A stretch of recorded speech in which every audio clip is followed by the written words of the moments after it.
Bem, se o Brasil perde para uma seleção de baixo nível técnico ou de pouca repercussão no futebol mundial, o Brasil está muito mal. O Brasil sabe-se lá porque chegou na Copa do Mundo, como foi que se classificou, que isso é inadmissível, que isso é inaceitável, que a gente não sabe aonde essa seleção vai chegar.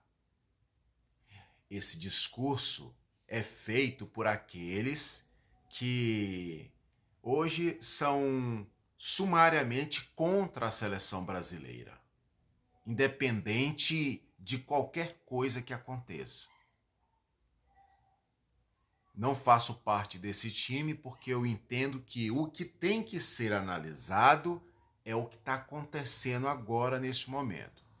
Então o Brasil joga um amistoso contra a Coreia do Sul.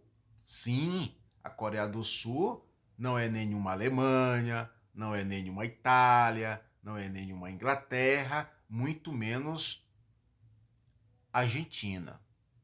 Sendo assim, o grau de dificuldade da seleção brasileira será, logicamente, muito abaixo daquilo que se espera. E aí, por conta disso, a gente escuta comentários, análises do tipo: a seleção brasileira não foi testada. A seleção brasileira jogou com ninguém. A seleção brasileira simplesmente jogou apenas um jogo treino. Ou seja, não falta adjetivos para que a gente possa então analisar essa partida como desqualificadora para a seleção brasileira. Eu particularmente, eu sou contra essa data FIFA que quebra qualquer programação dos clubes, principalmente aqui os nossos, que já está indo para os finalmente em seus campeonatos. E isso eu não concordo, tá? Completamente fora de nexo, tá? Fazendo uma análise dessas datas FIFA, as quais eu até já me pronunciei, já me posicionei aqui. Mas já que existe, já que acontece, já que aconteceu, inclusive, esse jogo contra a Coreia, e agora o próximo jogo será no dia 14, às 7h30 da manhã, contra o Japão, né, na próxima terça-feira, a gente tem que avaliar, a gente tem que analisar o que de fato aconteceu, quais foram os pontos positivos, quais foram os pontos negativos. Os negativos são esses que eu praticamente já acabei aqui de colocar para vocês. Mas o que eu particularmente, em suma, eu consegui perceber? Um time jogando com uma marcação, pressão alta, no abafa, tentando roubar a bola ainda no campo do adversário, que aconteceu por algumas vezes, onde esse roubo resultou em gols, tá? E que, na minha concepção, esse modelo de jogo, esse formato de jogo para a seleção brasileira é o que tem que prevalecer. Ou seja, não adianta você ter esse formato de jogo sendo praticado em um amistoso, sendo praticado em uma partida de menor expressão, e não praticar isso e não buscar isso daqui para frente até chegar à Copa do Mundo. Mas por que não fez isso nas eliminatórias? Gente, as eliminatórias para o Brasil foi um capítulo à parte. Se a gente for considerar a quantidade de técnicos que a seleção brasileira teve durante esse tempo de eliminatórias, não dá para você querer cobrar ou não dá para você querer, vamos dizer assim, que a seleção brasileira tivesse um formato de jogo único. Então, cada um que passava lá tinha um entendimento e fazia algo diferente do outro. Então, para os jogadores, acabou se tornando difícil entender como que a seleção deveria jogar. Entendeu? O que a gente tem que analisar é daqui para frente. O passo antes desse era se classificar nas eliminatórias sul-americanas. Pronto, conseguiu. Ah, foi só o quinto, ah, foi só o sexto, ah, foi a pior, vamos dizer assim, o pior resultado da seleção brasileira em eliminatórias. Ah, caramba, ponto. Passou, meu amigo, já foi. Eu lembro que quando o Brasil perdeu o primeiro jogo de eliminatória para a Bolívia, lá em La Paz, no tempo do Echeverri, El Diablo Echeverri, né, em 93. Ah, meu Deus, o mundo vai se acabar, o Brasil perdeu uma partida pelas eliminatórias. Pimba, 94 Brasil campeão. O que adiantou o Brasil ter perdido a primeira partida pelas eliminatórias? Qual foi o impacto?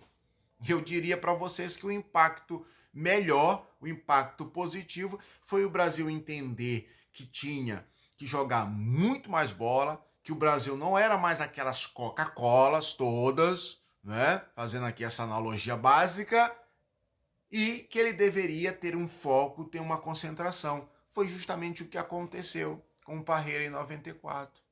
Entendeu? Lógico, a teimosia um pouquinho ficou de lado, porque àquela altura do campeonato todo mundo estava pedindo o Romário, e pererê, parará, não sei o que, Romário veio, classificou, o último jogo contra o Uruguai, no Maracanã, história que todo mundo já sabe. Pronto, acabou. Se você que é mais novo aí, que não viu essa história, é só voltar no tempo aí através aqui das redes, do YouTube da vez, que você vai saber dessa história. Tá? Então é isso. Então, Jackson, quer dizer que vai acontecer tudo do mesmo jeito que aconteceu lá em 94? Não, nunca, jamais. A cada ciclo é uma história. Mas então, o que nós temos que pensar é daqui para frente. O que nós temos que analisar é daqui para frente. O que vai valer é a forma daqui para frente, como o senhor Ancelotti vai fazer com que essa seleção jogue. Ah, é pouco tempo? São poucos amistosos? Sim. Paciência. Era para ele ter vindo antes, não aceitou, e não sei o quê, também história que todo mundo já sabe e tal. Mas o cara veio, tá aí, conseguiu aos trancos e barrancos classificar a seleção brasileira. É verdade, com uma rodada antes, do jeito que estava, ninguém nem acreditava que ia classificar com uma rodada antes, mas classificou. Foi fazer aquele jogo maluco lá, contra a Bolívia nas alturas da vida, perdeu, não impactou, classificou e tá aí. Então, o que a gente tem que ver? É a seleção evoluindo daqui para frente, cara. E se essa seleção, independente do adversário, jogar como jogou hoje, seja lá com quem for, com ou sem esses caras que estão aí, mas eu acredito muito que a base da seleção brasileira vai ser esse time que jogou hoje. A base da seleção brasileira, repitam, absorvam isso que eu estou falando para vocês. A base da seleção brasileira que jogou hoje contra a Coreia e que provavelmente, mesmo havendo mudanças para contra o Japão, já que é amistoso e amistoso remete à necessidade ou a gente imagina que é para fazer teste, então praticamente a base da seleção vai ser essa. E se essa base da seleção, esse time que jogou hoje, ele tiver a possibilidade de jogar sempre daqui para frente até a Copa do Mundo, aí provavelmente tudo indica que nós vamos ver uma outra seleção muito diferente da seleção que jogou as eliminatórias. Tá bom? Beleza? Então é isso. É o nosso entendimento, é a nossa visão, é o que a gente pensa sobre atualmente a seleção brasileira. Abraço!